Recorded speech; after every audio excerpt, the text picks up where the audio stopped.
सो आज की क्लास जो होगी ये केटीजी एंड थर्मोडायनेमिक्स के ऊपर होगी। ठीक है।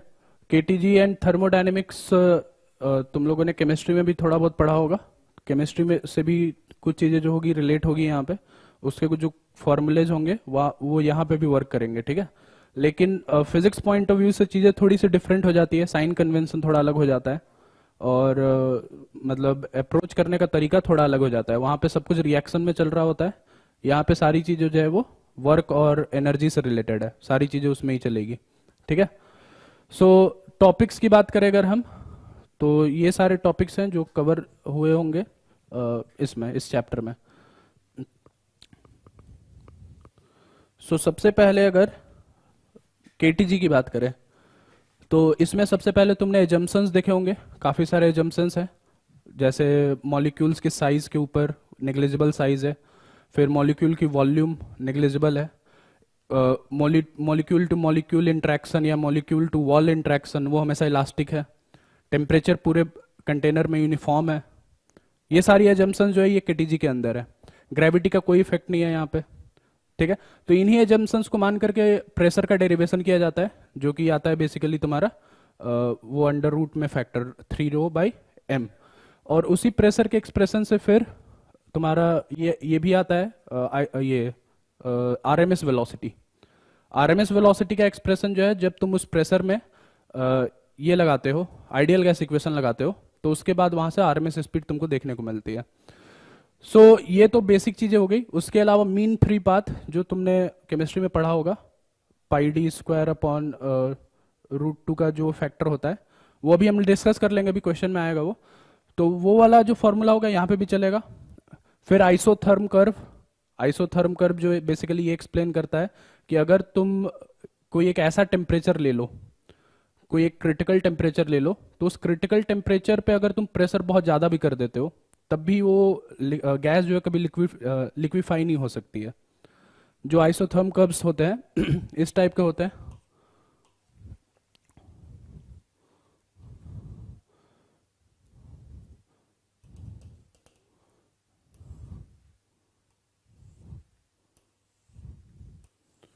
ये बेसिकली है तुम्हारा क्रिटिकल पॉइंट वाला कर्व। इस पॉइंट के ऊपर ये जितने भी कर्व्स आएंगे, ये है तुम्हारा क्रिटिकल पॉइंट। इस पॉइंट के ऊपर जितने भी ये कर्व्स आएंगे वो कर्व्स ये एक्सप्लेन करेंगे कि तुम प्रेशर कितना भी बढ़ा दो ये लिक्विफाई नहीं होने वाला। बाकी ये जो डॉटेड लाइन है ये 3 रीजन्स को डिनोट करता है यहाँ पे। ये है तुम्हारा गैसियस रीजन सबसे लेफ्ट साइड में, ये है तुम्हारा लिक्विड प्लस गैस रीजन, और सबसे राइट साइड में है तुम्हारा लिक्विड रीजन। तो नीचे के जो गैसेज हैं अगर उसमें तुम क्रिटिकल टेम्परेचर से कम रखते हो, ठीक है, टेम्परेचर बहुत ज़्यादा हाई नहीं है, तो लिक्विफाई किया जा सकता है। लेकिन अगर टेम्परेचर बहुत ज़्यादा हो गया तो प्रेशर का जो है इफेक्ट वहाँ पे खत्म हो जाता है। ये आइसोथर्म कर्व एक्सप्लेन करता है। उसके बाद ट्रांसलेशनल काइनेटिक एनर्जी और डिग्री ऑफ फ्रीडम के हेल्प से हम लोग मॉलिक्यूल्स की एनर्जी दे सकते हैं। जैसे ये जो एनर्जी है ट्रांसलेशनल काइनेटिक एनर्जी, ये ½ mv/m² होता है, जिसकी वैल्यू निकल के आती है √3/2 RT 1 मोल के लिए। नंबर ऑफ मोल्स n होंगे तो वो 3/2 nRT हो जाएगा। और डिग्री ऑफ फ्रीडम से रिलेटेड तुम्हारी 2 चीजें डिफाइन होती है आगे, एक तो मैक्सवेल इक्विपार्टीशन एनर्जी और दूसरा टोटल एनर्जी। अब इस टोटल एनर्जी में 2 एनर्जी यहाँ पे बेसिकली काउंट करते हैं हम लोग, एक है तुम्हारा पोटेंशियल एनर्जी और दूसरा है काइनेटिक एनर्जी। लेकिन आइडियल गैस में जो एजम्पशंस हम लोग लेके चलते हैं उन एजम्पशंस के बेसिस पर हम ये बोल सकते हैं कि पोटेंशियल एनर्जी उस गैस का 0 है, सिर्फ और सिर्फ काइनेटिक एनर्जी है। So degree of freedom F/2 nRT जो हम लोग सॉरी डिग्री ऑफ फ्रीडम से जो हम लोग इंटरनल एनर्जी का एक्सप्रेशन लिखते हैं F/2 nRT, वो इंटरनल एनर्जी सिर्फ और सिर्फ काइनेटिक एनर्जी होती है, उसमें पोटेंशियल एनर्जी का टर्म नहीं होता है। तो ये कुछ बेसिक चीजें हैं केटीजी के बारे में। ठीक है। सो मैक्सवेल इक्विपार्टीशन एनर्जी हर डिग्री ऑफ फ्रीडम के लिए कितना एनर्जी है ये एक्सप्लेन करता है, F/2 RT फॉर 1 मोल और F/2 KT फॉर 1 मॉलिक्यूल। ये तुम्हारा इक्विपार्टीशन एनर्जी से मतलब बेसिकली देखने को मिलता है। उसके बाद डिस्ट्रीब्यूशन लॉ, डिस्ट्रीब्यूशन लॉ जो है वो तुम्हारा ये एक्सप्लेन करता है कर्व, किसका कर्व होता है वो, डिस्ट्रीब्यूशन लॉ किसका कर्व होता है, एक तरफ होता है dN/dV और एक तरफ होता है dV। dN/dV वर्सेस V का कर्व एक्सप्लेन करता है ये डिस्ट्रीब्यूशन लॉ। जो इस टाइप का कर्व देखने को मिलता है, इधर dn/dv और इधर v। सो इस टाइप का कर्व देखने को मिलता है। टेम्परेचर अगर बढ़ाते हो तो ये थोड़ा सा स्लाइड करके ऐसे हो जाता है। So basically area under this curve is total number of molecules in the container, ये एक्सप्लेन करता है। सो इसी डायग्राम पर हम लोग तीनों वेलोसिटी को प्लॉट कर सकते हैं, जो कि है तुम्हारा आरएमएस, मीन और मोस्ट प्रोबेबल। आरएमएस सबसे ज्यादा होगा, उससे उसके पीछे जो होगा मीन होगा, और सबसे लास्ट में जो होगा मोस्ट प्रोबेबल होगा। मोस्ट प्रोबेबल ये वाला पॉइंट होता है, पीक वाला पॉइंट। जो नंबर ऑफ मॉलिक्यूल सबसे ज्यादा क्वांटिटी में वेलोसिटी को रखता है उसी को हम लोग मोस्ट प्रोबेबल बोलते हैं। So V R M S, V mean और मोस्ट प्रोबेबल, ये तीनों जो है इसमें हम लोग प्लॉट कर सकते हैं। उसके बाद इंटरनल एनर्जी और आइडियल गैस इक्वेशन, ये तो अभी जस्ट डिस्कस ही किया था। इंटरनल एनर्जी जो है वो काइनेटिक एनर्जी को सिर्फ यहाँ पे रिप्रेजेंट करता है, और वो होता है F/2 nRT के बराबर। और आइडियल गैस इक्वेशन जैसा तुमको पता ही है, PV = nRT, ये यहाँ पे यूज करते हैं। यहाँ पे वंडर वाल इक्वेशन से रिलेटेड जो होगा, कोई भी यहाँ पे थ्योरी नहीं पूछा जाएगा तुमसे। वंडर वाल इक्वेशन कंप्लीटली केमिस्ट्री का कॉन्सेप्ट है, ठीक है। डिग्री ऑफ फ्रीडम के बारे में थोड़ा सा और बात करें अगर, तो डिग्री ऑफ फ्रीडम जो है, जैसे तुमको पता होगा कि वो एनर्जी लिखने में तुम्हें हेल्प करता है। ट्रांसलेशनल एनर्जी, रोटेशनल एनर्जी और वाइब्रेशनल एनर्जी, तीनों टाइप की एनर्जी जो है वो लिखने में यहाँ पे हेल्प करता है। सो कोई भी किसी भी टाइप का जो एटम होता है, मोनोएटॉमिक, डायएटॉमिक, ट्राईएटॉमिक या पॉलीएटॉमिक, उसमें 3 टाइप के ट्रांसलेशन होते हैं, वो तो फिक्स होता है सबके लिए। और जो ट्रांसलेशन आता है वो मोनोएटॉमिक को छोड़ करके बाकी सबके लिए आता है, तो उससे डिग्री ऑफ फ्रीडम वहां से हम लोग रिलेट करते हैं। और वाइब्रेशनल एनर्जी हायर टेम्परेचर पे देखने को मिलता है। जब टेम्परेचर की वैल्यू काफी ज्यादा होती है तो मॉलिक्यूल्स जो है इंटरनली वाइब्रेट भी करने लगते हैं। सो अगर हायर टेम्परेचर पे होगा तो वाइब्रेशनल वाला फैक्टर भी अपने को लेके चलना पड़ेगा।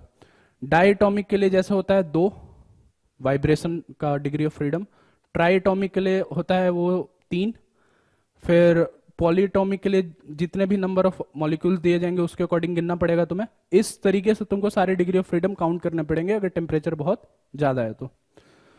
सो ये बेसिकली कुछ पॉइंट्स है तुम्हारा केटीजी के बारे में। यहां तक सारी चीजें जो है वो केटीजी से ही रिलेटेड है, ठीक है। सो आगे बढ़ते हैं, थर्मोडायनेमिक्स की बात करते हैं। तो थर्मोडायनेमिक्स जो है यहाँ पे सिस्टम और सराउंडिंग को एक्सप्लेन करता है, उसके बीच में क्या चीजें वर्क कर रही है उसके बारे में एक्सप्लेनेशन देता है। सो यहाँ पे चीजें जो है केमिस्ट्री से थोड़ी अलग हो जाती है। केमिस्ट्री में थर्मोडायनेमिक्स हमेशा सराउंडिंग पर्सपेक्टिव से पढ़ा जाता है, सराउंडिंग को इंपॉर्टेंस दिया जाता है। तो सारा साइन कन्वेंशन जो है वहां पे सराउंडिंग से रिलेटेड है। फिजिक्स के अंदर सारी जो कहानी है वो सिस्टम से रिलेटेड है, सिस्टम प्रायोरिटी में है यहाँ पे, तो सारा साइन कन्वेंशन जो होगा वो सिस्टम से रिलेटेड होगा, ठीक है। सो साइन कन्वेंशन के बारे में आगे थोड़ा बात करेंगे। टाइप्स ऑफ सिस्टम की बात करें तो 3 टाइप्स ऑफ सिस्टम होते हैं। एक होता है ओपन सिस्टम। ओपन सिस्टम में तुम्हारा मैटर और जो तुम्हारा हीट है वो दोनों चीजें फ्लो कर सकती है। क्लोज सिस्टम में मैटर फ्लो नहीं कर सकता है, सिर्फ एनर्जी का फ्लो हो सकता है या हीट एक्सचेंज हो सकता है। और लास्ट में आइसोलेटेड सिस्टम। आइसोलेटेड सिस्टम में ना तो मैटर एक्सचेंज होता है ना तो एनर्जी एक्सचेंज होता है, वो बिल्कुल आइसोलेटेड होता है, ठीक है। तो ये सिस्टम्स की बात हो गई। लॉ ऑफ थर्मोडायनेमिक्स की बात करें तो 0th लॉ, फर्स्ट लॉ और सेकेंड लॉ, ये 3 लॉ जो है जो तुम फिजिक्स में कवर करते हो। केमिस्ट्री के अंदर जैसे 4 लॉज होते हैं in fact, 0, first, second, third. Third law यहाँ पे कवर नहीं होता है, यहाँ पे हम लोग रैंडमनेस के बारे में नहीं पढ़ते, एंट्रोपी के बारे में बेसिकली। यहाँ पे सिर्फ फर्स्ट के बारे में ही पढ़ते हैं सबसे ज्यादा, और सेकेंड के बारे में थोड़ा बहुत। सो 0th लॉ क्या एक्सप्लेन करता है? 0th लॉ ये एक्सप्लेन करता है कि अगर ए बी के साथ इक्विलिब्रियम में है, बी सी के साथ इक्विलिब्रियम में है, तो ए और सी भी इक्विलिब्रियम में होगा। ये 0th लॉ है। First law of thermodynamics, work done on system, internal energy, change in internal energy of system और एनर्जी एक्सचेंज इन सिस्टम, इन तीनों को रिलेट करता है, जिसको हम लोग बोलते हैं dq = du + dw। सो इसमें dw का फॉर्मूला जो हमेशा फिक्स है, ये इंटीग्रेशन pdv होगा, ये हमेशा फिक्स चलेगा। du का भी फॉर्मूला हमेशा फिक्स होता है, जो कि होता है F/2 nr dt, ये भी फिक्स है। अलग अलग प्रोसेस में अलग अलग ये हम लोग फैक्टर निकालेंगे और उससे हम लोग dq निकालेंगे, वो अभी थोड़ी देर में प्रोसेस के बारे में बात करेंगे तब देखेंगे। लेकिन ये दोनों फॉर्मूले जो है फिक्स हैं, ये हमेशा किसी भी टाइप के प्रोसेस में लगेगा। ये पीडीवी फॉर वर्क और चेंज इन इंटरनल एनर्जी के लिए F/2 nr dt, इन दोनों का एडिशन dq। अब साइन कन्वेंशन की अगर हम बात करें तो सबसे पहले dq की बात करते हैं। सिस्टम में अगर एनर्जी एंटर हो रहा है तो सिस्टम एनर्जी गेन करेगा, सिस्टम एनर्जी गेन करेगा उसको हम लोग पॉजिटिव मानते हैं। सिस्टम से बाहर अगर एनर्जी जा रही है, सिस्टम अगर एनर्जी लूज कर रही है तो उसको हम निगेटिव बोलते हैं। केमिस्ट्री में ये उल्टा होता है, केमिस्ट्री में आई थिंक ये उल्टा होता है। वहां पे अगर सिस्टम में एनर्जी अगर आई तो उसको हम लोग बोलते हैं कि वो निगेटिव है, और उधर रिलीज वाले में पॉजिटिव लेते हैं, क्योंकि सराउंडिंग इंपॉर्टेंस में है। यहां पे वैसा नहीं है, उल्टा है बिल्कुल। सो एंटर करेगा पॉजिटिव, एग्जिट करेगा तो निगेटिव। du जो है वो सिंपली टेम्परेचर चेंज से रिलेटेड, टेम्परेचर बढ़ेगा तो पॉजिटिव होगा सिस्टम का, टेम्परेचर घटेगा तो निगेटिव हो जाएगा। यहां पे कोई दूसरा साइन कन्वेंशन नहीं है, टेम्परेचर बढ़ा तो पॉजिटिव, नहीं बढ़ा तो निगेटिव। और लास्ट में वर्क डन। सिस्टम जब वर्क करता है सराउंडिंग पे, जैसे एक्सपेंशन जब होता है, सिस्टम जब वर्क करता है सराउंडिंग पे एक्सपेंशन में, उसको हम लोग पॉजिटिव मानते हैं। और अगर सराउंडिंग सिस्टम पे वर्क करेगा, मतलब सिस्टम का कंप्रेशन होगा, तो उस केस में जो होगा सिस्टम का वर्क निगेटिव होगा। ठीक है। सो ये जो यहां पे साइन कन्वेंशन बदला है, ये साइन कन्वेंशन इसके साथ एडजस्ट होता है। वहां पे भी जब तुम निकालोगे केमिस्ट्री के अंदर तो फिर वर्क डन जो होगा थोड़ा सराउंडिंग से रिलेटेड होगा। तो फिर से एक्सपेंशन में हमेशा वर्क डन पॉजिटिव होगा, चाहे कुछ भी हो जाए। एक्सपेंशन हो रहा है, work done will be positive. Compression हो रहा है, work done will be negative by the system on the surrounding. So ये है तुम्हारा फर्स्ट लॉ के बारे में, और ये तुम्हारा साइन कन्वेंशन वगैरह बेसिकली हो गया। अब डिफरेंट टाइप ऑफ प्रोसेसेस की अगर हम बात करें तो दो टाइप के प्रोसेसेस होते हैं, एक तो रिवर्सिबल होता है, एक तो और दूसरा इरिवर्सिबल होता है। रिवर्सिबल प्रोसेस को हम लोग क्वासी स्टैटिक प्रोसेस भी बोलते हैं, बहुत ही धीरे धीरे धीरे धीरे चलता है, एक स्टेट से दूसरे स्टेट पे पहुंचने के लिए इन्फिनाइट टाइम लग जाता है। तो ये है तुम्हारा रिवर्सिबल प्रोसेस। इरिवर्सिबल प्रोसेस जो है वो क्विक प्रोसेस है, फटाफट हो जाता है, वो टाइम नहीं लगता इसको। तो जो तुम्हारे यहाँ पे सिलेबस में है फिजिक्स के अंदर, वो सिर्फ रिवर्सिबल प्रोसेस है। इरिवर्सिबल प्रोसेस जो है यहाँ पे नहीं है। इरिवर्सिबल प्रोसेस अगर आ भी जाता है तो बहुत ही छोटा मोटा सवाल होगा, वो कभी भी बहुत बड़ा सवाल नहीं होगा ऐसे। तो रिवर्सिबल से रिलेटेड जितने भी प्रोसेसेस हैं हम उसमें उसको अप्लाई करते हैं, जैसे कि आइसोथर्मल हो गया, आइसोकोरिक हो गया, आइसोबारिक हो गया, एडियाबैटिक हो गया, और उसके बाद फिर तुम्हारा पॉलीट्रोपिक प्रोसेस हो गया, साइक्लिक प्रोसेस हो गया, और फ्री एक्सपेंशन। ये सारे प्रोसेसेस जो हैं हम लोग यहां पे कवर करते हैं। फ्री एक्सपेंशन एक इरिवर्सिबल प्रोसेस की तरह हम लोग उसको कवर करते हैं। सो इन सभी प्रोसेसेस में वर्क डन और du निकाला जा सकता है, और इन दोनों के हेल्प से dq निकाला जा सकता है। सो सबसे पहले अगर आइसोथर्मल की बात करें तो ये वर्क आता है nRT ln V2/V1, और ये तुम्हारा जीरो हो जाता है क्योंकि कोई टेम्परेचर का चेंज नहीं हो रहा है। So dq will be equal to nRT ln V2/V1। उसके बाद अगर आइसोकोरिक की बात करें, आइसोकोरिक में वॉल्यूम कांस्टेंट है तो ये जीरो हो गया, और ये जो फैक्टर है ये तुम्हारा हो जाएगा F/2 nR T2 - T1 लिखा हुआ है बेसिकली, तो ये हो जाएगा P2 - P1 into V isochoric के लिए। तो ये हो गया du से dq आ गया, तो आइसोकोरिक के लिए यही dq हो जाता है तुम्हारा NCV/dt।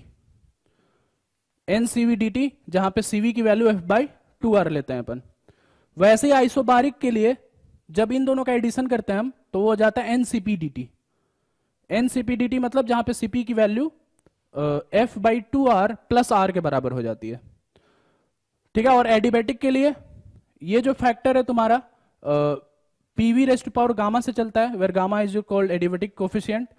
गामा की वैल्यू होती है CP/CV के बराबर, where CP is your specific heat, molar specific heat at constant pressure, और ये molar specific heat at constant volume. तो F/2R + R, F/2R, इन दोनों को डिवाइड करने के बाद तुमको गामा मिलता है, जिससे कि मिलता है ये factor 1 + 2/F। So degree of freedom डालोगे तो गामा की वैल्यू मिल जाएगी हर एडियाबैटिक प्रोसेस के लिए, मोनोटॉमिक के लिए अलग, डायटोमिक के लिए अलग, ट्राइटोमिक के लिए अलग। ठीक है। तो ये सारी चीजें होंगी इसमें। सो एडिबेटिक में ये जो तुम्हारा वर्क डन का फॉर्मूला चलता है, ये चलता है तुम्हारा nRT minus gamma plus 1 nR delta T शायद, एडिबेटिक के लिए nR delta T minus gamma plus 1, यहां पे PV रेस्ट पावर गामा को यहां पे रिप्लेस करोगे, इज इक्वल टू कांस्टेंट है, तो P जो है C by V rest power gamma, ये जब डालोगे और उसको इंटीग्रेट करोगे तो ये फैक्टर तुमको मिलेगा। फिर du जो है तुम्हारा F/2 nR dt, मतलब P2V2 माइनस P1V1, तो P2V2 और P1V1 इससे रिलेट करके इधर से डाल सकते हैं। सो ये मिल जाएगा तुमको du। अब होता क्या है, इन दोनों का एडिशन 0 के बराबर हो जाता है, कैलकुलेट करके जब देखते हो तो ये दोनों की वैल्यू जो है 0 के बराबर हो जाती है। इस वजह से एडिबेटिक में हम लोग हीट एक्सचेंज को 0 बोलते हैं। या तुम ऐसे याद रख सकते हो कि जो वर्क डन होगा वही तुम्हारा माइनस du के बराबर होगा। एडिबेटिक में ये तुम्हारा फैक्टर देखने को मिलता है। वही सेम पॉलीट्रॉपिक में ये जो गामा है ये तुम्हारा ईटा हो जाता है, माइनस ईटा प्लस 1 हो जाता है ये, और उससे पॉलीट्रॉपिक का वर्क डन, और सेम वही du भी निकल जाएगा, du प्लस dw करोगे तो dq मिल जाएगा तुम्हें। और लास्ट में जो तुम्हारा फ्री एक्सपेंशन होता है, फ्री एक्सपेंशन एक इरिवर्सिबल प्रोसेस है जिसमें कि हम लोग वर्क डन 0 डिफाइन करते हैं कि कोई वर्क डन नहीं हुआ है। जब वर्क डन कुछ भी नहीं हुआ है तो हीट एक्सचेंज भी 0 मानते हैं, और हीट एक्सचेंज 0 मानते हैं तो इस वजह से du भी 0 के बराबर हो जाता है। हम लोग बोलते हैं कि कुछ भी चेंज नहीं हुआ है, वहां पे कोई भी चीज कैलकुलेट नहीं हो सकती वहां पे। इरिवर्सिबल प्रोसेस जो फ्री एक्सपेंशन होता है, एवरीथिंग इज 0, फटाक से प्रोसेस हो जाता है, ना तो एनर्जी एक्सचेंज करने के टाइम मिलता है और ना तो वर्क डन होता है। इस वजह से हम लोग सारे सिस्टम को ही 0 बोलते हैं वहां पे। सो इफिशियंसी ऑफ साइक्लिक प्रोसेस की अब बात करें तो इफिशियंसी ऑफ साइक्लिक प्रोसेस होता है तुम्हारा Q net upon work positive. ये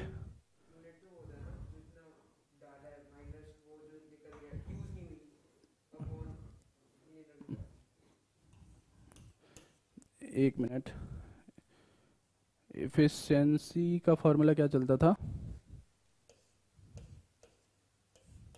जैसे ये मान लो तुम्हारा साइक्लिक प्रोसेस हो रहा है,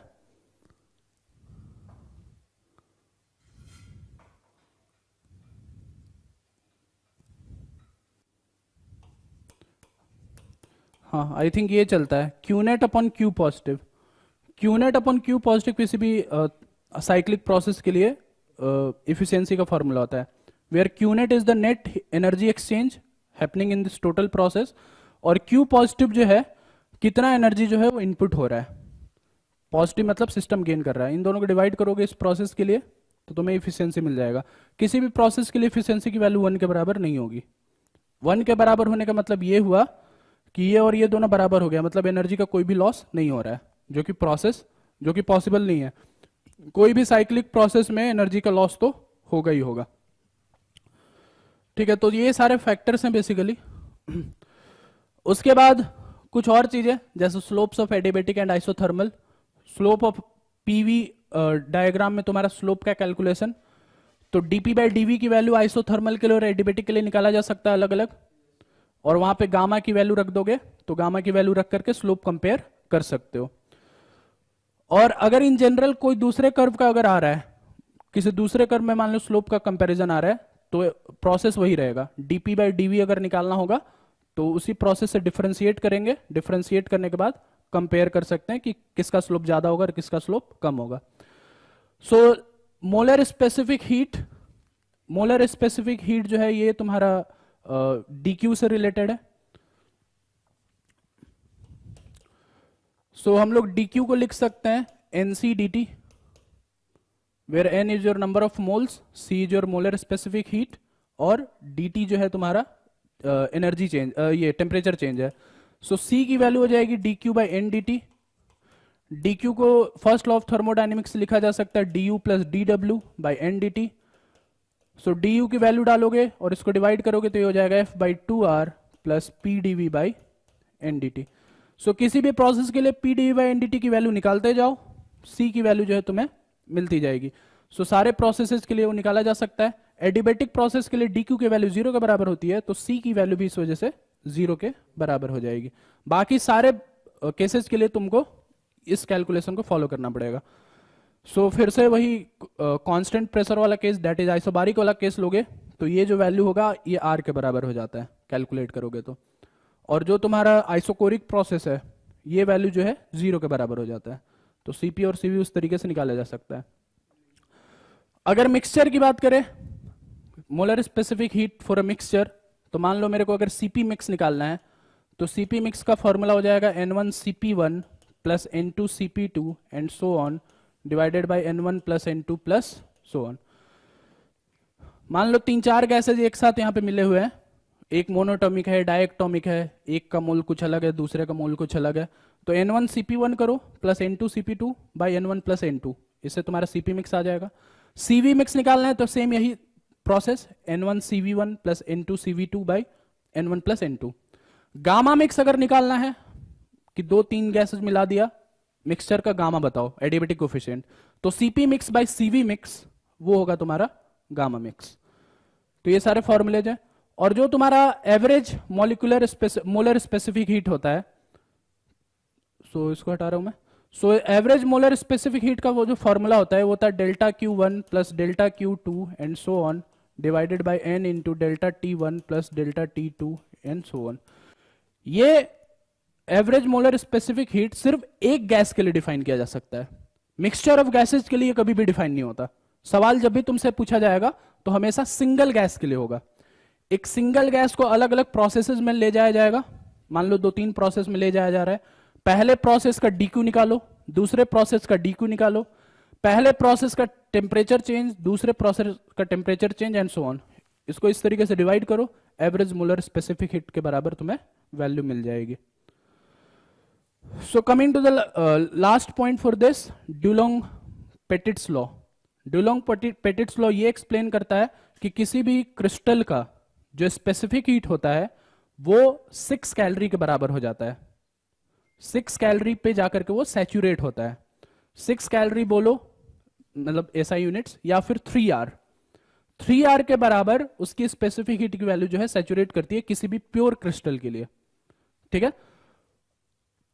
so coming to the last point, that is second law. So second law क्या एक्सप्लेन करता है? हाँ, स्टेटमेंट बस यही है कि molar specific heat for a pure crystalline saturates to the value of 3R,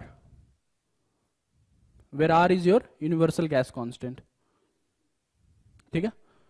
3R से ऊपर कभी उसकी वैल्यू नहीं जाती है किसी भी प्योर क्रिस्टलिन के लिए, मैक्सिमम वैल्यू जो है वो 3R के बराबर है। So coming to the second law, so second law क्या एक्सप्लेन करता है? एक्सप्लेन क्या करता है वो सेकेंड लॉ?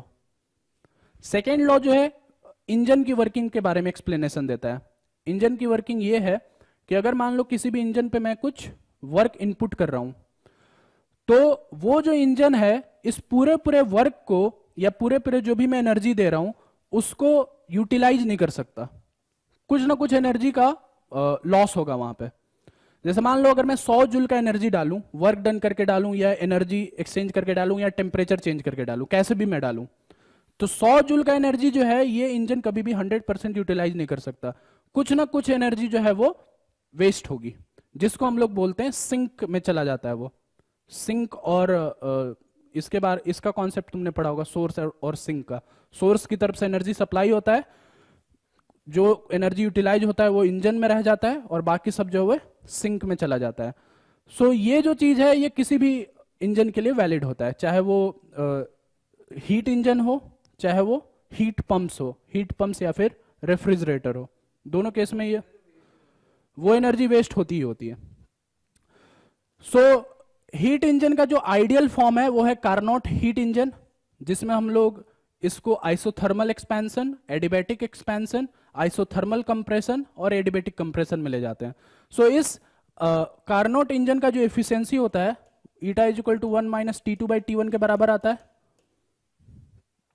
ये होता है तुम्हारा efficiency of Carnot ideal engine. इससे ज्यादा आइडियल जो है और कोई इंजन नहीं बनाया जा सकता। तो जब आइडियल कंडीशन में इफिशियंसी 1 के बराबर नहीं होती है तो नॉर्मल कंडीशन में तो वो हो भी नहीं सकती है कभी।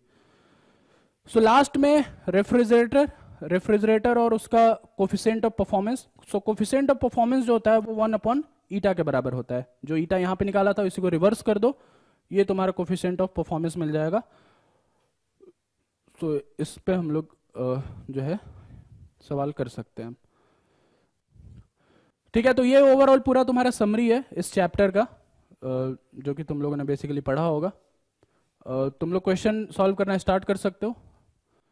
सो प्रैक्टिस पेपर भेज ही दिया सबको। क्वेश्चन नंबर 1 to 10 पहले सॉल्व करो। सबको ये अपना कैमरा ऑन कर लो।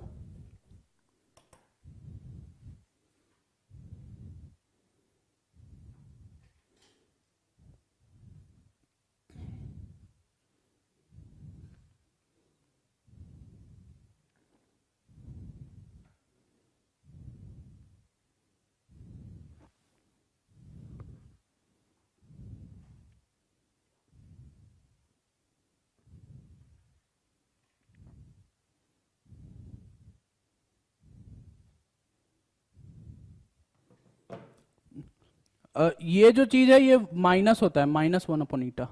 ये सब माइनस कर लेना, ऐड यहाँ पे माइनस ऐड कर लेना, ये -1/ईटा होता है। रिवर्स इंजन होता है ना ये, तो रिवर्स इंजन जो होता है इसका अपोजिट होता है, इसलिए माइनस साइन भी लेते हैं। हाँ, वो जहां से जहां तक भी प्रोसेस हो रहा है।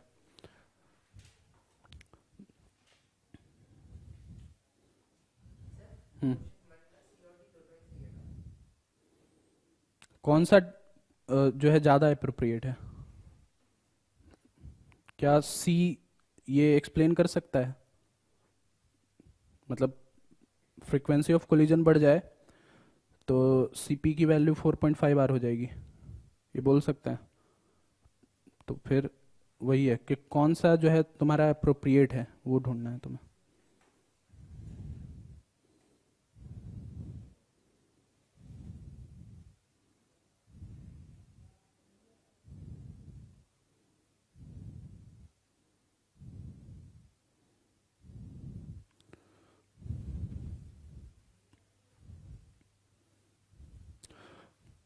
अच्छा, एक चीज और, लास्ट चीज, आज के टेस्ट पेपर में वो चीज है तुम्हारा, ठीक है, यूजुअली ये नहीं पढ़ाया जाता है, नहीं पढ़ाया जाता है ये, ठीक है, ये मैक्सवेल लॉ से रिलेटेड है, ये नहीं है तुम्हारे सिलेबस में, लेकिन फिर भी तुम बस फॉर्म्स याद रख सकते हो कि फॉर्म क्या है।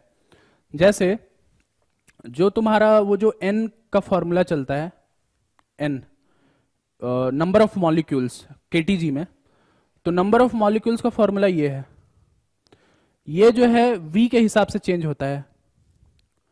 V के हिसाब से, V मतलब इज योर वॉल्यूम, वॉल्यूम के हिसाब से तुम्हारा नंबर ऑफ मॉलिक्यूल जो है वो चेंज होता है, ये होता है तुम्हारा फॉर्मुलेशन। तो ये याद नहीं रखना है, बस इसको देखना है कि ये बेसिकली है क्या बस। तो इस NV के हेल्प से RMS स्पीड, मीन स्पीड और मोस्ट प्रोबेबल तीनों स्पीड को निकाला जा सकता है, ठीक है। सो टोटल मॉलिक्यूल्स निकाले तो N जो होगा NV/dV हो जाएगा, जैसा अभी भी बताया था, dNV/V बेसिकली अगर हम करें तो वहां से तुम्हारा जो है वो एक्सप्रेशन आ जाता है।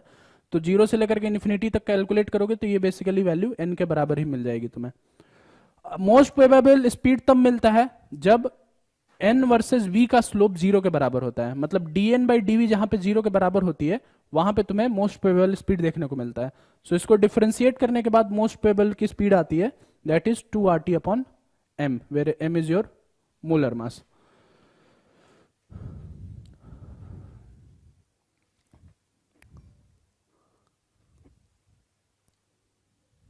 ठीक है, v जो है वॉल्यूम नहीं है, v वेलोसिटी है, v वेलोसिटी है, v वॉल्यूम नहीं है, उसको बदल लेना, v वेलोसिटी है, वॉल्यूम नहीं है। तो वेलोसिटी का एक्सप्रेशन यहां पे मिलता है तुम्हें।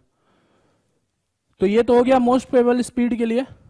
और एवरेज स्पीड का फॉर्मूला होता है integration v²NV/dV, sorry v/NV/dV divided upon total number of molecules. v/NV/dV से तुम्हें एवरेज स्पीड मिलता है, और जो RMS होता है वो एवरेज का स्क्वायर अपॉन एवरेज का स्क्वायर का रूट, तो एवरेज का स्क्वायर का रूट ले लोगे तो RMS स्पीड मिल जाएगी। सो एवरेज स्पीड मिलती है 8RT/πm और RMS स्पीड √3 RT/m। ठीक है, तो जनरली जो है ये सवाल नहीं आता है, आज तक कभी भी नहीं पूछा जाता है, कभी सवाल आया भी नहीं है।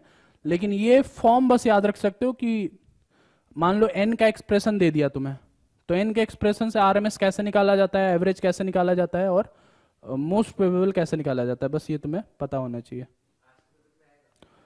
आज जो टेस्ट पेपर था, जो तुम्हारा इंडिविजुअल टेस्ट पेपर था, इंडिविजुअल टॉपिक वाला, उसमें था ये क्वेश्चन, तो इस वजह से मैंने ये तुम्हें बता दिया है। बाकी ऐसे मेंस में और इसमें एडवांस में, उसमें नहीं देखा है मैंने कभी। ठीक है,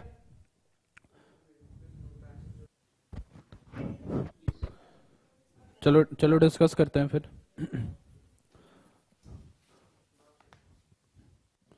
क्वेश्चन नंबर 1, क्वेश्चन नंबर 1,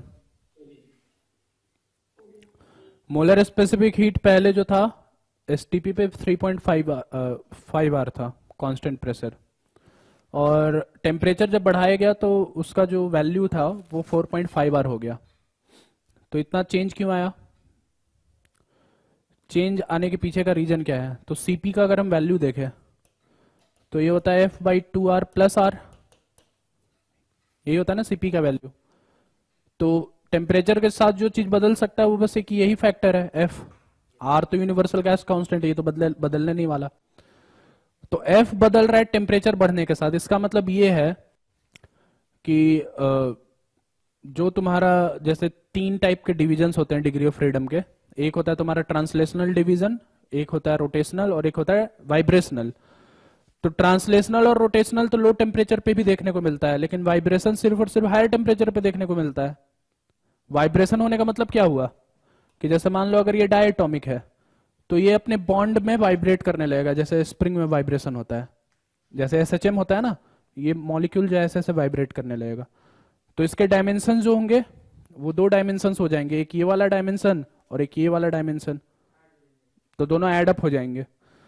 तो इसका मतलब यही हो रहा है कि वाइब्रेशनल जो एनर्जी है वो बढ़ रही है, वाइब्रेशनल एनर्जी बढ़ रही है, तो इस वजह से तुम्हारा डी आंसर होगा। बाकी सारे जो ऑप्शंस हैं वो भी टेम्परेचर बढ़ने पे होता है, लेकिन वो इस बात को थोड़ी ना एक्सप्लेन कर रहा है कि ये एफ क्यों बढ़ गया। कोलिजन की वजह से एफ थोड़ी ना बढ़ जाता है, या डिसोसिएट होने की वजह से एफ थोड़ी ना बढ़ जाता है, वो तो और कम हो जाएगा। डायटोमिक से मोनोटोमिक हो गया तो एफ की वैल्यू तो और कम हो गई ना, तो ये भी रीजन नहीं है। और not behave as an ideal gas, ideal gas जब बिहेव नहीं करेगा तो फिर तो वो तो बिल्कुल ही अलग सिचुएशन हो गया, जो कि यहाँ पे ऐसा हो नहीं रहा है, यहाँ पे तो वाइब्रेशन बढ़ रहा है बस।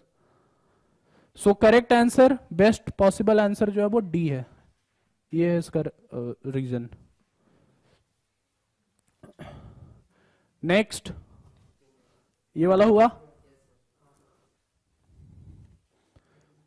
तो T वर्सेस V कर्व दे रखा है, y=mx+c के फॉर्म का है ये, और प्रेशर वर्सेस वॉल्यूम चाहिए अपने को। सो T जो होगा वो m, देखो स्लोप 1 के बराबर है, 45 डिग्री है, तो TV + T0 होगा कुछ, T = V + V0। तो T की जगह पे अपन लिख सकते हैं PV/NR = V + T0। सो इस कहानी को उधर भेज दो। सो P = NR, VV पहला वाला कट जाएगा और ये हो जाएगा NR T0/V। So P is inversely proportional to 1/V। तो कौन सा इनवर्सली प्रोपोर्शनल है? वॉल्यूम बढ़ेगा तो P 0 होना चाहिए, और इनवर्सली प्रोपोर्शनल है, करेक्ट ऑप्शन ये हो जाएगा, ये तुम्हारा आंसर हो जाएगा। ठीक है, तो इस तरीके से सॉल्व हो गया।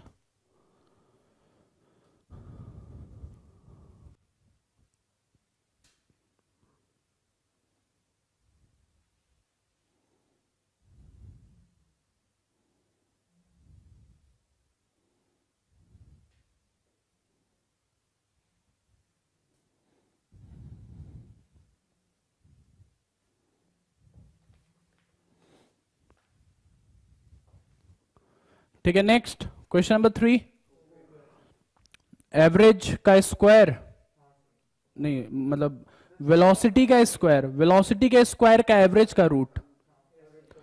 तो स्क्वायर करके ऐड करो सबको, डिवाइडेड बाय 4 कर दो, उसका रूट ले लो, तो किसमें सबसे ज्यादा होगा? बी वाले में आएगा सबसे ज्यादा। ये हो जाएगा ना, ये स्क्वायर का एडिशन मतलब स्क्वायर का एवरेज का रूट। तो 1 square plus 3 square plus 4 square plus 6 square by 4 का रूट, ये हो जाएगा बी का आरएमएस। वैसे ही ए, वैसे ही सी और ऐसे ही डी। बी वाले में देखोगे सबसे ज्यादा वैल्यू मिलेगी। ठीक है, next question number 3, question number 4।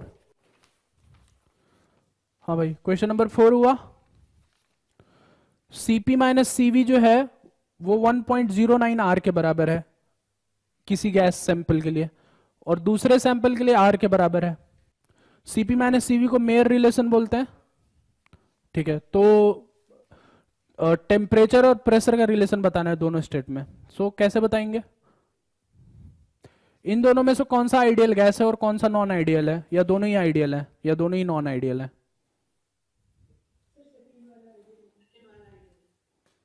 ये तो आइडियल है, ये तो मत पता ही है, ये तो आइडियल है, आइडियल में ही आता है। क्या ये आइडियल है कि नहीं है? बताओ भाई, आइडियल है कि नहीं है?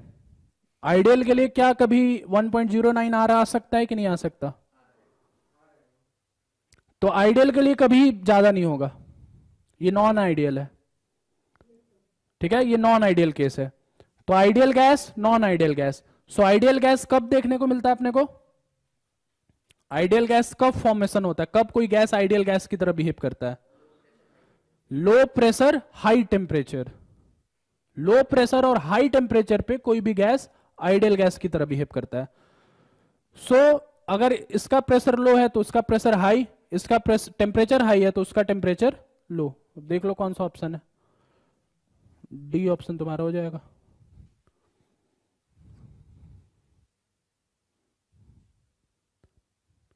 ठीक है ना,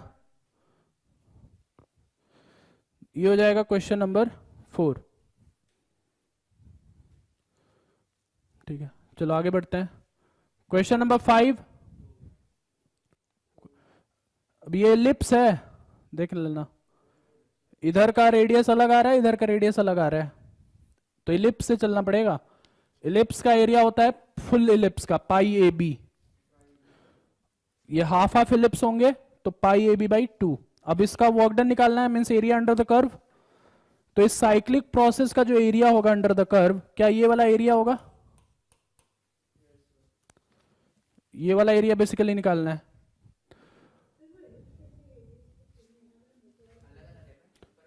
ऊपर वाला देखो, ऊपर वाला ये इतना रेडियस है 2, और ये तो डायमीटर है 2, तो रेडियस 1 हो गया बड़े वाले के लिए। तो रेडियस इधर अलग है और इधर रेडियस अलग है, मतलब ये एलिप्स है। नीचे वाले के साथ भी ऐसे ही ये वाला कर्व, इधर प्रेशर के हिसाब से रेडियस 2 है, देखो सेंटर से सरकमफरेंस, और ये वाला जो है ये डायमीटर 2 है, सॉरी डायमीटर 1 है, ये रेडियस 1 है, ये डायमीटर 1 है, मतलब यहाँ पे रेडियस आधा हो गया। सो इसका मतलब ये इलिप्स होगा। सो पाई ए बी बाई 2 एरिया हम लोग कंसिडर करेंगे। ठीक है, ये तो हो गया इलिप्स के बारे में। अब एरिया निकालने की बात करते हैं। अब ये एरिया जब निकालेंगे तो C D A is expansion and A B C is compression.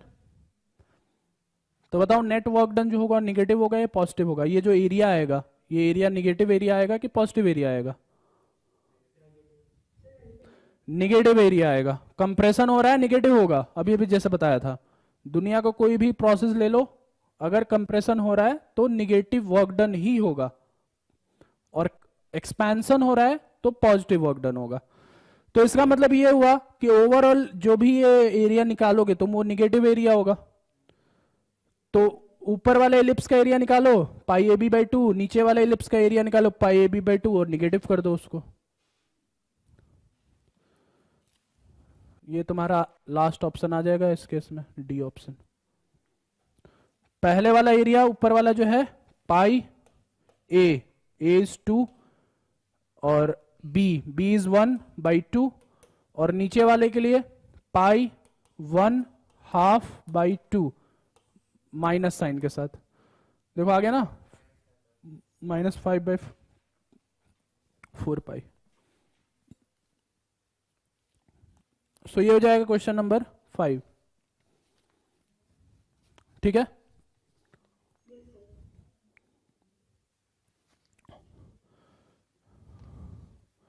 Next question number 6 हो गया ना। ये तो सबसे आसान क्वेश्चन था, T1 T2 निकालना था। या ऐसे भी कर सकते हो, P1 V1 minus P2 V2 into F/2। ठीक है ना, मोनोएटॉमिक है तो F की वैल्यू 3 हो गई, सो 3/2 into P2 V2 minus P1 V1। सबको ऐसा यूनिट में रख लेना, इसको मीटर में कन्वर्ट कर लेना, इसको तुम पास्कल्स में कन्वर्ट कर लेना ताकि जूल्स में आंसर है। 1 ATM 10⁵ पास्कल्स होता है, सो 20 इंटू 10⁵, और वो सेंटीमीटर से मीटर क्यूब 10⁻⁻2 10⁻⁻6 10⁻⁻6 से मीटर क्यूब में कन्वर्ट होगा, तो सारा जो होगा जूल्स में आ जाएगा तुम्हारा। ठीक है, सो ये हो जाएगा तुम्हारा क्वेश्चन नंबर 6। ठीक है, next question number 7। Question number 7, so question number 7 में है कि there are 2 thermodynamic process and volume diagram are given. पहले वाले प्रोसेस में T0 V0 से 2 T0 2 V0 जा रहा है, तो क्या तुम देख सकते हो यहाँ temperature is proportional to V, that is pressure यहाँ पे कांस्टेंट होगा, प्रेशर कांस्टेंट होगा। देखो P इज इक्वल टू यहाँ पे होगा NR T0/V0 और यहाँ पे P is equal to NR 2 T0/2 V0, मतलब NR T0/V0 ही, प्रेशर इज कांस्टेंट। और दूसरा वाला जो सिचुएशन है वो ये कर्व है जो कि बोल रखा है कि रेक्टेंगुलर हाइपरबोला है। रेक्टेंगुलर हाइपरबोला ये दे रखा है सेकंड प्रोसेस, और यहां पे प्रोसेस हो रहा है T0 V0 से T0/2 V0/2। तो अगर ये रेक्टेंगुलर हाइपरबोला है तो क्या मैं टेम्परेचर को सम कांस्टेंट बाय वॉल्यूम मान सकता हूं? यही होता है ना rectangular hyperbola, xy is equal to constant, xy is equal to constant ले लिया है। तो ये दो चीजें हम लोग यहां से फिगर आउट कर सकते हैं। पूछा क्या गया? वर्क डन पूछा गया है। तो वर्क डन इस केस में प्रेशर कांस्टेंट है ना, तो क्या वो P into V2 minus V1 हो जाएगा? सो P की वैल्यू अपन रख सकते हैं NR T0/V0 और V2 माइनस V1 को 2 V0 माइनस V0, ये आ गया W1। और W2 भी है PdV। अब इसका इंटीग्रेशन करना पड़ेगा क्योंकि pressure is not constant. Pressure की जगह पे अपन लिख सकते हैं NR T/VdV। T की वैल्यू उठा के इधर सीधा डाल दो, T की वैल्यू उठा के इधर सीधा डाल सकते हैं। C की वैल्यू निकाल सकते हो, कोई एक पॉइंट डाल दो। T is equal to T0 पे V V0 है, तो C की वैल्यू T0 V0 हो गई। कोई भी एक पॉइंट डाल दो इधर, C की वैल्यू जो है वो T0 V0 के बराबर है। सो T की वैल्यू इधर रखो, सो ये हो जाएगा NR T0 V0 by V square into DV। इसको इंटीग्रेट कर लो, V0 से 2 V0, ये भी वर्क पॉजिटिव आएगा, रेशियो ले लेना, आंसर मिल जाएगा। हो जाएगा ना भैया? इंटीग्रेट कर लोगे ना ये? तो आइसोथर्मल कंप्रेशन अगर है तो du 0 हो गया इस प्रोसेस के लिए, मतलब dq जो होगा वो dw के बराबर होगा सिर्फ। और आइसोथर्मल प्रोसेस में ये होता है nRT ln V2/V1। V2/V1 डाल दो, फाइनल वॉल्यूम 3 है, इनिशियल वॉल्यूम 12 है। nRT, T की वैल्यू कोई भी एक पॉइंट से निकाल लो, 400 प्रेशर और 12 वॉल्यूम, इस वाले से T की वैल्यू मिल जाएगी। या nRT जो है ये PV लिख सकते हैं, पी की वैल्यू रखो, वी की वैल्यू रखो, डी क्यू मिल जाएगा। सारे एसआई यूनिट्स में रखना, जूल्स में आंसर मिल जाएगा।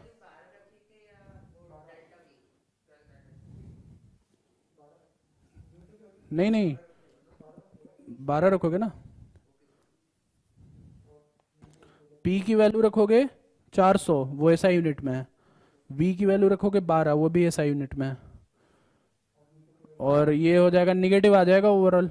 कैलकुलेट कर लेना, LN2 की वैल्यू दे रखी है 0.693, उससे तुम्हारा आंसर आ जाएगा। ठीक है,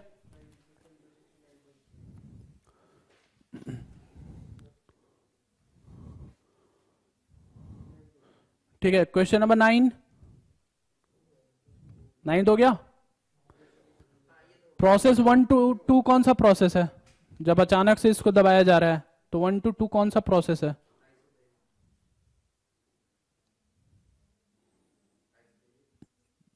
वन टू टू जो है कौन सा? ये है एटमॉस्फेरिक प्रेशर कांस्टेंट है। तो क्या एटमॉस्फेरिक प्रेशर ही इसको अचानक से प्रेस कर रहा है? बताओ कौन सा प्रोसेस है 1 to 2 अचानक से जो यहाँ पे शिफ्टिंग हो रही है? एडियाबेटिक प्रोसेस है ये। एनर्जी एक्सचेंज होने का टाइम नहीं मिलेगा इसको। आइसोबारिक तब होता जब एटमॉस्फेरिक प्रेशर की वजह से ही अपने आप वो होता है, लेकिन यहां पे बोला गया ना इसको प्रेस किया जा रहा है, पुश किया जा रहा है एक्सटर्नल फोर्स से, तो इस वजह से आइसोबारिक नहीं है, ये एडियाबेटिक है। एनर्जी एक्सचेंज करने का टाइम नहीं है। सो जो पहला कंप्रेशन है वो एडियाबेटिक है। ठीक है, फिर उसके बाद सवाल में ये बोला जा रहा है कि now the piston is held at position 2 until the gas is again at 0 degree Celsius. अब ये प्रोसेस कौन सा है? ये आइसोकोरिक प्रोसेस है, जहां पे वॉल्यूम नहीं बदल रहा है लेकिन टेम्परेचर सिर्फ बदल रहा है। So temperature is decreasing, volume is constant, so pressure will drop. So दूसरा प्रोसेस आइसोकोरिक प्रोसेस है जिसमें टेम्परेचर और प्रेशर घट रहा है। And last process, now it is slowly raised back to position 1। अब ये कौन सा प्रोसेस है? अब ये होगा तुम्हारा आइसोथर्मल प्रोसेस। धीरे धीरे धीरे धीरे जब ऊपर ले जाया जा रहा है तो इक्विलिब्रियम मेंटेन करते हुए ऊपर ले जाया जा रहा है। सो एक्सपेंशन आइसोथर्मल है, कंप्रेशन एडियाबैटिक है, और बीच में एक आइसोकोरिक प्रोसेस आ रहा है। तो कौन सा ग्राफ आएगा?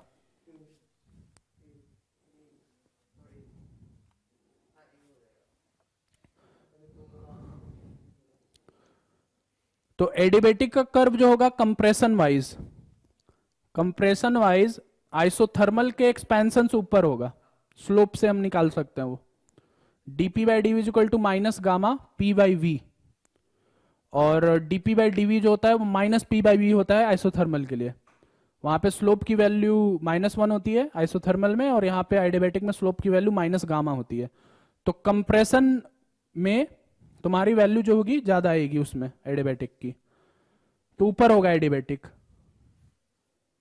और आइसोथर्मल नीचे होगा। तो कहां कहां पे एडियाबैटिक ऊपर, आइसोथर्मल नीचे है? कंप्रेशन एडियाबैटिक, आइसोथर्मल एक्सपेंशन, इसी में दिख रहा है बस। यहां पे कंप्रेशन देखो नीचे है, कंप्रेशन यहां पे नीचे है और एक्सपेंशन ऊपर है, और बाकी ये दोनों तो बिल्कुल अलग ही हैं। ये लाइन और ये लाइन तो कभी आएगा ही नहीं स्ट्रेट लाइन, सिर्फ आइसोकोरिक सब में है, लेकिन ये वाला स्ट्रेट लाइन तो नहीं होगा ना एडियाबैटिक और आइसोथर्मल के लिए। सो इस वजह से करेक्ट ऑप्शन जो होगा वो ए के बराबर होगा। तो ये जेई का बहुत ही फेवरेट सवाल रहा है, बहुत ही फेवरेट सवाल रहा है स्लोप के ऊपर। मेंस में सवाल करना, बहुत सारे क्वेश्चन मिलेंगे तुमको इस पर।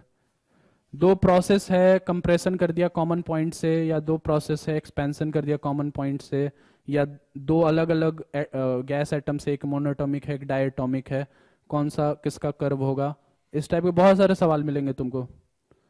स्लोप का कॉन्सेप्ट यहाँ पे वही लगाना पड़ेगा तुम्हें। Dp by d equal to minus gamma p by v होता है एडियाबैटिक में, गामा की वैल्यू पुट करो, स्लोप उसकी ज्यादा मिलेगी। कंप्रेशन के लिए लेकिन अलग चलेगा और एक्सपेंशन के लिए अलग चलेगा। बस ये बात में ध्यान में रखते हुए तुमको स्लोप निकालना पड़ेगा। ठीक है, नेक्स्ट क्वेश्चन नंबर 10। ये हो गया। So two different diatomic gases are in the same state. One is expanded adiabatically, one is expanded isothermally. तो एक में पीवी रेस्ट पर gamma is equal to constant, और दूसरे वाले में PV is equal to constant. दोनों अलग अलग चला लो, इनिशियल प्रेशर सेम है, फाइनल प्रेशर और फाइनल टेम्परेचर बोला जा रहा है। तो दूसरे वाला का फाइनल टेम्परेचर तो इनिशियल टेम्परेचर के बराबर ही है, और दूसरे वाले में आइडियाबेटिक वाले में वो देखना है तुमको कि वो बढ़ रहा है कि घट रहा है। तो एक्सपेंशन हो रहा है, तो बताओ क्या लगता है टेम्परेचर क्या होगा, घटेगा कि बढ़ेगा? तो PV raised power gamma constant होता है, तो T into V raised power gamma -1 भी कांस्टेंट होता है, उसी से हम लोग ये निकालते हैं। सो डायटोमिक है, गामा -1, 5/3 -1, 2/3, 1 से कम है, 5/3। रूट जो है 1 से कम है, तो 1 से कम रूट पे क्या होता है?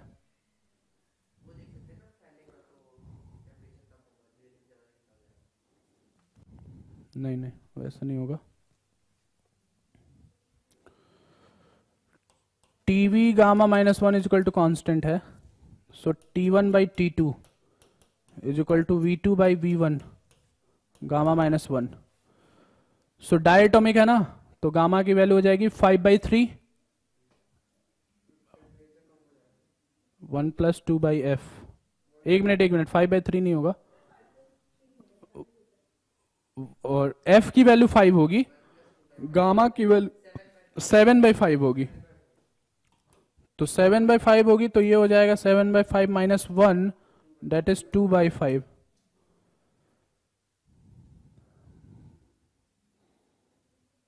तो √5 1 से कम आ रहा है ना ये, ओवरऑल वन फैक्टर से कम रहेगा, ये 1 फैक्टर से कम रहेगा अगर ये, हाँ दोनों का सेम फाइनल वॉल्यूम है।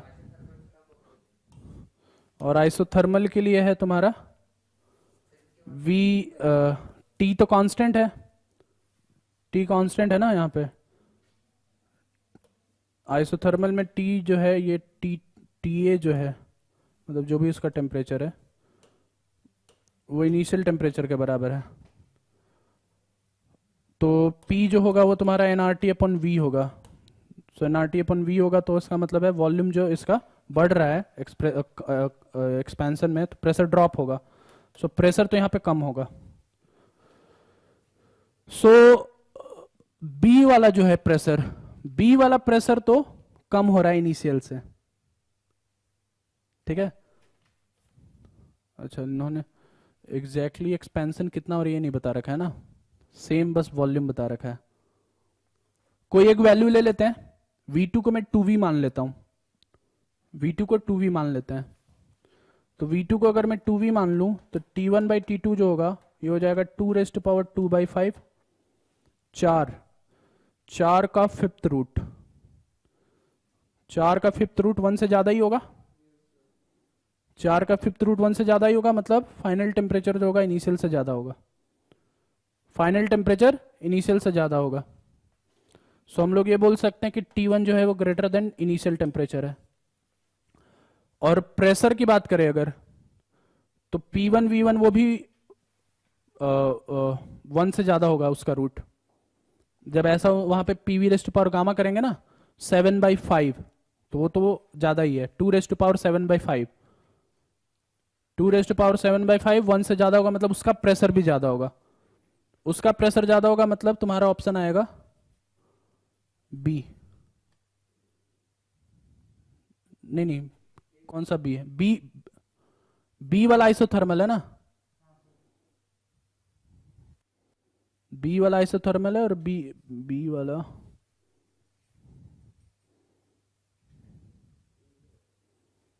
एक मिनट,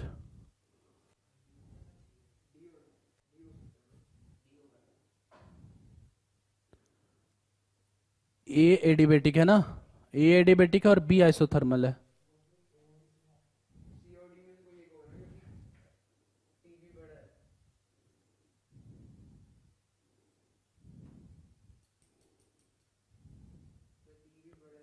एक मिनट, यहाँ पे उल्टा किया हम लोगों ने। ये T1 जो है ये नहीं है, फाइनल फाइनल स्टेट जो है वो V2 है। So final temperature is T2, तो T2 नीचे है, मतलब T2 is less than T initial. T2 is less than T initial होगा, T2 होगा तुम्हारा फाइनल टेम्परेचर।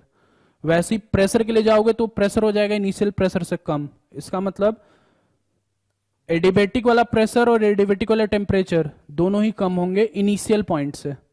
इनिशियल पॉइंट से कम होंगे, मतलब आंसर डी होगा।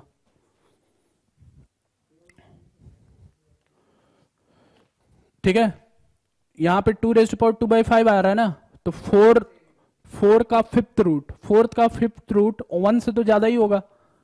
1 से अगर ज्यादा है, मान लो 1.3 आया लेट से, तो T2 की वैल्यू T1 से कम हो गई। T2 की वैल्यू T1 से कम हो गई, मतलब इनिशियल टेम्परेचर से कम हो गई। और आइसोथर्मल में तो इनिशियल टेम्परेचर का बराबर ही है। सो बी का टेम्परेचर ए के टेम्परेचर से कम हो गया। प्रेशर में भी P1/P2 जब करोगे तो वो जो फैक्टर होगा फिर से इनिशियल प्रेशर से कम आ जाएगा। इनिशियल प्रेशर से कम आ जाएगा, और यहां पे क्या चीज,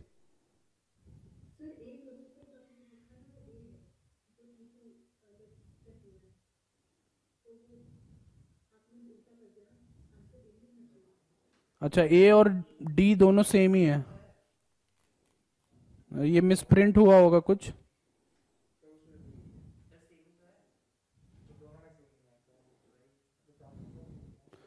ये कोई एक ऊपर नीचे हो गया होगा,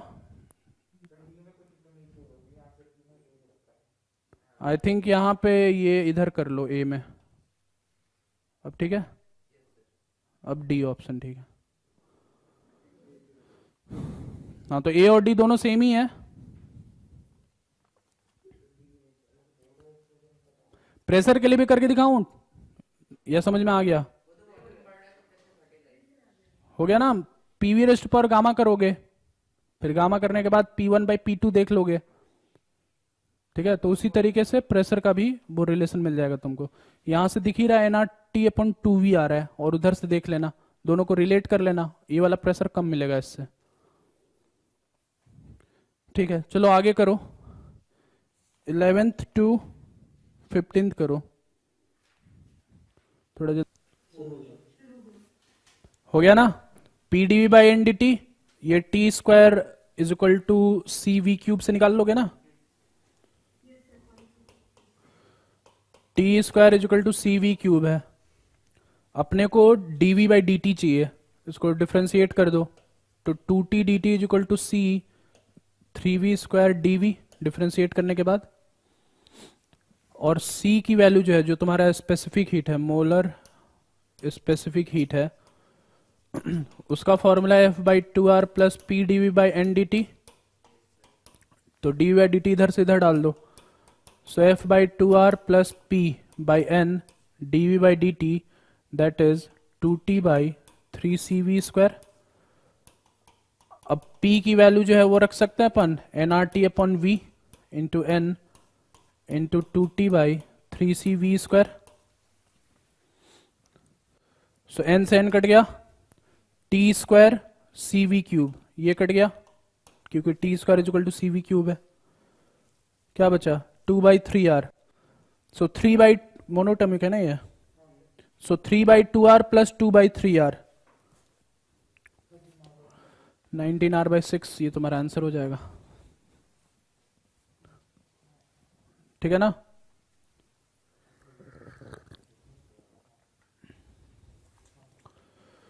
सो यहां से आ जाएगा तुम्हें 19R/6, ये हो जाएगा क्वेश्चन नंबर 11। क्वेश्चन नंबर 12, अब ये हो जाएगा ना। ये आइसोबारिक में प्रेशर चेंज नहीं हो रहा है, आइसोथर्मल में nRT/फाइनल वॉल्यूम। ठीक है, डबल हो जाएगा, वॉल्यूम हाफ हो रहा है तो, और एडियाबेटिक में पीवी रेस्ट पावर गामा से, और पीवी स्क्वायर में general P1 V1 square equal to P2 V2 square. Relate करके पता कर लोगे ना किसमें प्रेशर ज्यादा हो रहा है या ज्यादा नहीं हो रहा है। Next question number 13। अब इसमें गामा की वैल्यू निकालनी है, इसमें टेम्परेचर का कोई लेना देना नहीं है। गामा मिक्स निकालना है तुमको 13th में। टेम्परेचर अलग अलग पे मिक्स करे या सेम पे मिक्स करे, वो प्रेशर निकालने के काम आएगा, प्रेशर निकालने के या फाइनल वॉल्यूम निकालने के काम आएगा। लेकिन यहाँ पे जो रेशियो है वो उसमें n की वैल्यू तो गामा है ना, सॉरी गामा -1 है, गामा नहीं गामा -1। और गामा जो होगा वो Cp mix by Cv mix होगा, क्योंकि दो गैसेस हैं। तो ये हो जाएगा N1 Cp1 plus N2 Cp2 by N1 plus N2 by N1 Cv1 plus N2 Cv2 by N1 plus N2। N1 plus N2 cut गया। अब डालो इसमें, पहले है H2 तो N की वैल्यू 4, Cp1 ये डायटोमिक है तो 7/2R हो जाएगा Cp1। और दूसरा जो है वो है हीलियम 2 मोल्स, तो ये हो जाएगा 5/2R। ये 4 Cv1 5 तो 5/2R, और ये हो जाएगा 2 3/2R। इसको डालो उधर, गामा -1 आ जाएगा। हाँ 6/13 6 हो जाएगा आंसर। ठीक है। नेक्स्ट 14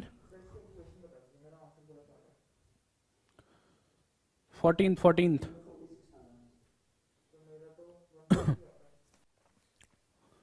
चलो इसको हटा रहा हूं मैं।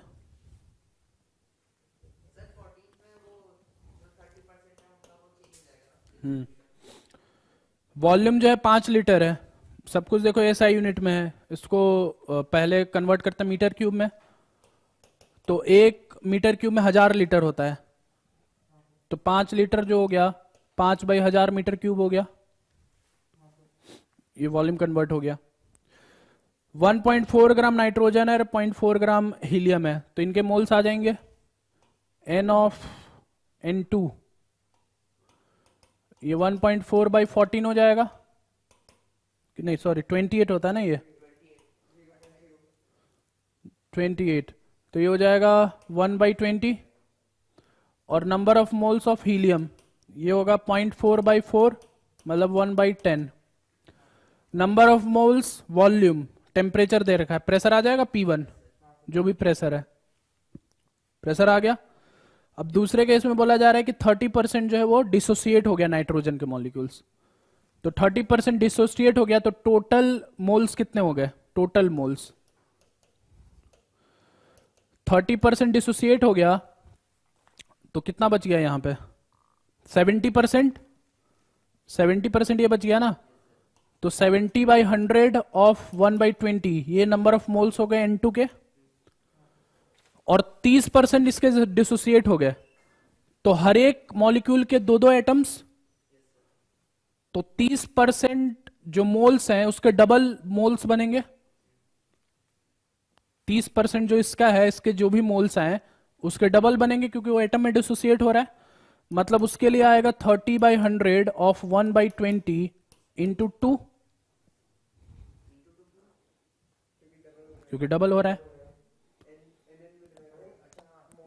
इन दोनों को ऐड करोगे तो 1/20 आ गया, लेकिन ये एटम में डिसोसिएट हो रहा है ना, तो डबल हो गया ये, और बाकी ये तो वैसा का वैसा ही रहेगा 1/10। तो टोटल नंबर ऑफ मोल्स आ गए, ऊपर से प्रेशर निकाल ही चुके हो, फाइनल प्रेशर निकाल लोगे। Pressure is directly proportional to number of moles, क्योंकि ना तो वॉल्यूम चेंज हो रहा है ना तो टेम्परेचर चेंज हो रहा है। P1/P2 इक्वल टू N1/N2, ठीक है ना। ऊपर यहां से प्रेशर P1 तुम निकाल चुके हो, इसका प्रेशर P2 निकालना है, so P1/P2 is equal to total moles by N1/N2, ये N1 ये N2, P2 की वैल्यू आ जाएगी, क्वेश्चन सॉल्व हो जाएगा।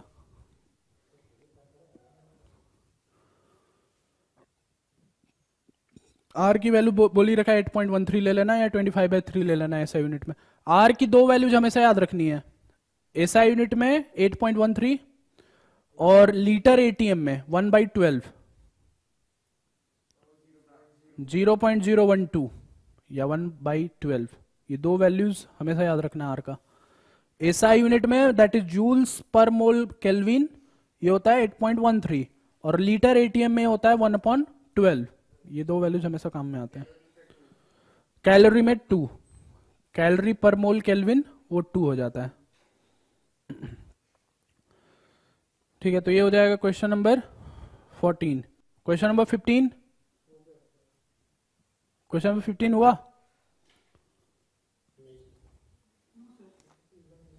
हाँ, तो क्वेश्चन नंबर 15 देखते हैं।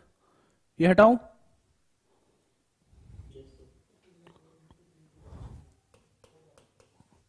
क्वेश्चन नंबर 15 में बोला गया है कि मरकरी जो है वो इस गैस को ट्रैप कर रहा है, 50 सेंटीमीटर गैस को initially. 12 centimetre length is of mercury and 50 centimetre length is of gas. Now this container is tilted in a vertical plane through an angle of 30 degree with the horizontal. Then the new length of air is x/41. Find x. तो length of column, length of column मतलब volume change या volume देखना अपने को कि अगर इसको इधर टिल्ट कर दिया तो कितना वॉल्यूम आएगा, यही यही निकालना है ना। इनिशियली जो था वॉल्यूम एयर का एरिया इंटू 50 था, ऐसा यूनिट में कन्वर्ट कर लेंगे तो एरिया इंटू 50/100। बाद में कितना वॉल्यूम हो रहा है वो निकालना है, उसी से एक्स निकलेगा, उसी से एक्स निकलेगा ना। तो इस कंडीशन में जहां पे ये मरकरी है और यहां पे गैस है, ये 12 सेंटीमीटर है, ये 50 सेंटीमीटर है। सो यहां का प्रेशर कुछ मान लेते हैं P1, ये एटमॉस्फेरिक प्रेशर है और इसका कुछ mg आएगा। सो इस mg को कौन बैलेंस कर रहा है, इसका FBD देखो, ऊपर से एक फोर्स लग रहा है इस एटमॉस्फेरिक प्रेशर की वजह से और नीचे से एक फोर्स लग रहा है इसकी वजह से। तो क्या हम यहां पे बोल सकते हैं कि PATM into area minus P1 into area is equal to इसका mg, that is rho of mercury into area into 12 into g। इसको बाय 100 कर लो ऐसा यूनिट में। ये सबसे पहला रिलेशन आ गया, एरिया एरिया देखो हर जगह से कट जाएगा। और रो ऑफ मरकरी होता है 13.6 इंटू 10 का स्क्वायर, 13.6 इंटू 10 का स्क्वायर 13,600 के आसपास होता है। ठीक है, स्पेसिफिक हीट 13.6 होता है वो, स्पेसिफिक ग्रेविटी बेसिकली। सो ये इस केस के लिए फोर्स बैलेंसिंग हो जाएगा। अब दूसरे केस में ये ऐसे टिल्टेड है, ये तो अभी भी 12 सेंटीमीटर ही है लेकिन यहां पे पता नहीं कितना लेंथ है, यही लेंथ अपने को निकालना है x। यहां का प्रेशर P2 मान लो, यहां पे PATM है। तो PATM और इन दोनों का फोर्सेस का डिफरेंस क्या अब mg के कंपोनेंट को बैलेंस करेगा? So PATM into area minus P2 into area is equal to rho m a into 12/100 into g sin 30।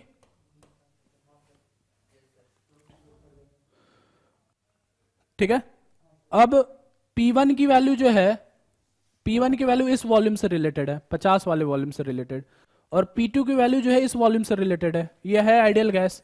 तो क्या हम ये बोल सकते हैं कि P1 V1 is equal to P2 V2। P1 की वैल्यू उठा के यहां से डालो, P2 की वैल्यू उठा के यहां से डालो, V1 पता है तुमको, V2 मिल जाएगा। Area into 50 is V1, area into x is V2, area area cut गया।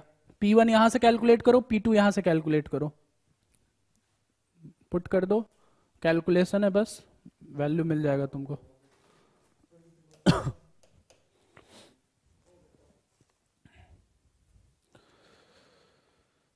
ठीक है, तो ये हो गया क्वेश्चन नंबर 15। अब यहां से जो क्वेश्चन है, ये सारे क्वेश्चन इनफैक्ट अच्छे हैं, नहीं सारे अच्छे नहीं है। 16-17 ये दो बस अच्छे क्वेश्चन है, हाँ 16 और 17 बस अच्छे क्वेश्चन है, तो इन दोनों का अटेम्प्ट करो अभी। बाकी जो क्वेश्चन है वो तो कर ही लोगे, बाकी बेकार क्वेश्चन है। 16 और 17, 5 मिनट का टाइम दे रहा हूं मैं, जल्दी से अटेम्प्ट करो दोनों क्वेश्चंस।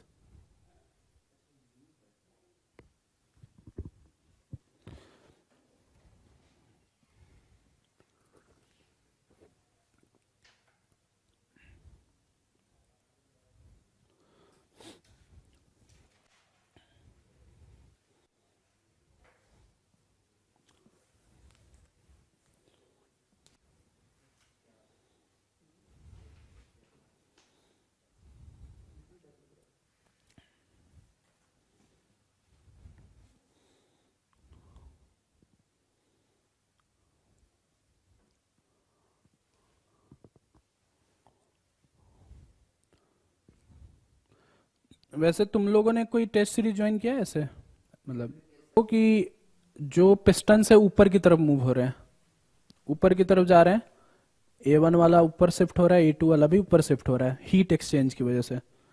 सो अपने को राइज इन टेम्परेचर पूछा गया है कि राइज इन टेम्परेचर कितना होगा।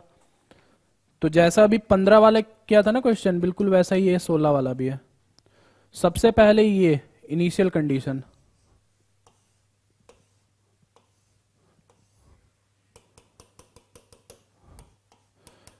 सो इस इनिशियल कंडीशन में यहां का प्रेशर मान लो P1, यहां का PATM, और यहां पे भी हवा है तो PATM।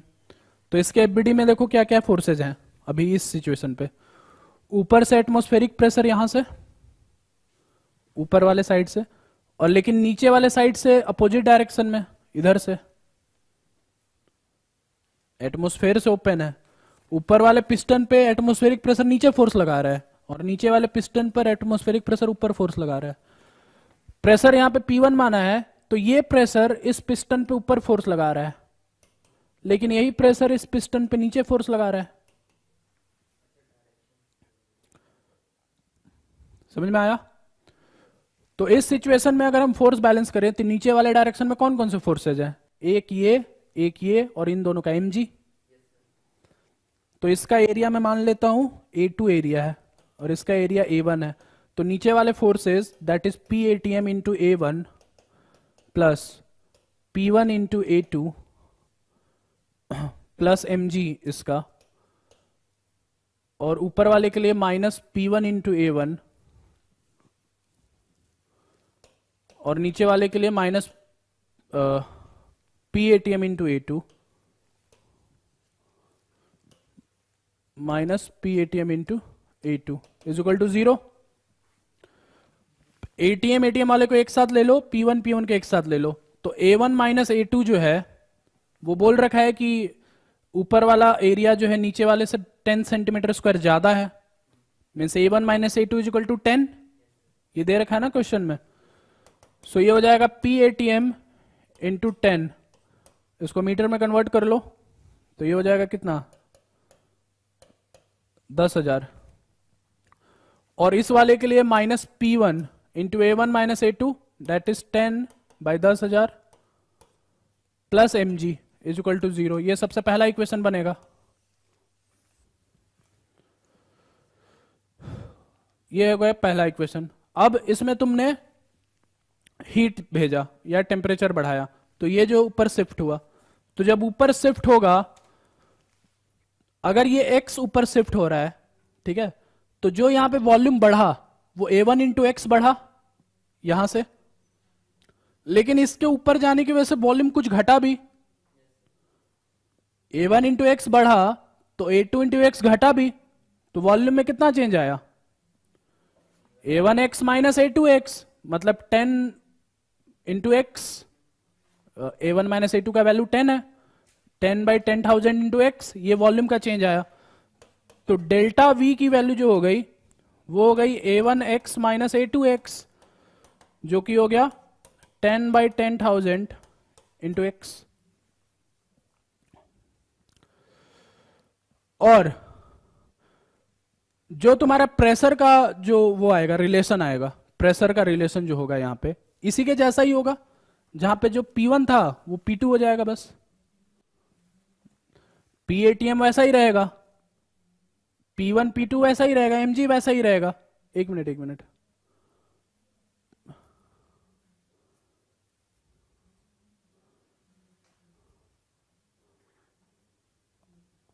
नहीं, उस पर जाने की जरूरत नहीं है आई थिंक। हाँ, क्योंकि यहाँ पे एक टेंशन भी आ रहा है बीच में, एक टेंशन भी आ जाएगा, इसलिए P2 पे जाने की जरूरत नहीं है, डीवी से ही काम चलाते हैं। सो इस पे आइडियल गैस इक्वेशन लगाते हैं अपन। आइडियल गैस इक्वेशन अगर लगाएंगे तो हम लोग ये लिख सकते हैं ना, PV is equal to NRT, मतलब PdV plus VdP is equal to NRDT।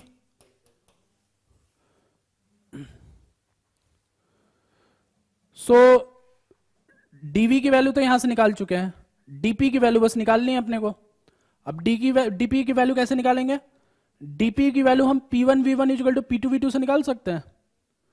यहां से P1 पता है अपने को इस इक्वेशन से, इनिशियल वॉल्यूम पता है, फाइनल वॉल्यूम पता है, तो P1 V1 equal to P2 V2 से P2 पता चल जाएगा, P2 माइनस P1 से डीपी भी पता चल जाएगा।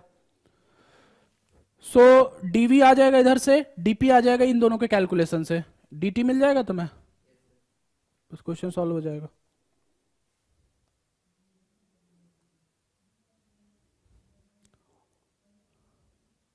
समझ में आया? तो थोड़ा सा ये कैलकुलेशन तुमको करना पड़ेगा, इस तरीके से क्वेश्चन सॉल्व हो जाएगा।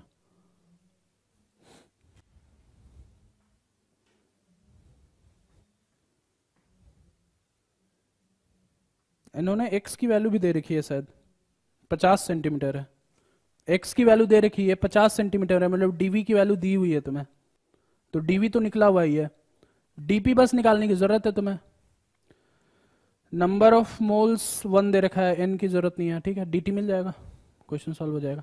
और p और v जब डालोगे तो इनिशियल स्टेज वाला p और v यूज कर लेना, इस स्टेज वाला p1 की वैल्यू यहां डालना p में, और v जो है इस स्टेज का वॉल्यूम डालना, वो अपने आप एडजस्ट होकर के कैंसिल आउट हो जाएगा। डीपी और वी में वो अपने आप कैंसिलेशन दिखेगा एक तुम्हें।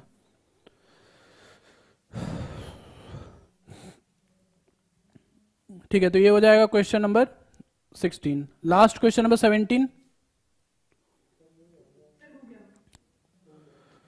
हो गया ये।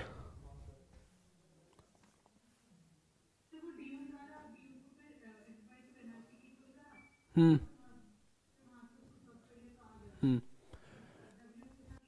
हाँ, डी यू जो है F/2 NRDT है, डी की वैल्यू F/2 NRDT है, और PdV plus VdP is NRDT। अलग अलग प्रोसेस के लिए PdV की वैल्यू निकालते चले जाओ, जिसमें प्रेशर कांस्टेंट है वो AB और DC हो गया, उसमें DP 0 हो गया, means PdV is equal to NRDT। So AB और DC प्रोसेस इस तरीके से तुमको मिल जाएगा। जो BC और AD प्रोसेस है, BC और AD में NRDT 0, क्योंकि इंटरनल एनर्जी चेंज नहीं हो रहा है। सो इसका मतलब ये है कि NRT की वैल्यू कांस्टेंट हो गई, तो NRT की वैल्यू से तुम P2 V2 minus P1 V1 निकाल सकते हो। अगर इंटरनल एनर्जी नहीं चेंज हो रहा है तो NRT कांस्टेंट हो गया ना, मीन्स आइसोथर्मल हो गया। सो वो बेसिकली वर्क निकल जाएगा NRT ln V2/V1 आइसोथर्मल वाला, और V2/V1 P1/P2 हो जाएगा। भाई समझ में आ रहा है क्या बोल रहा हूं?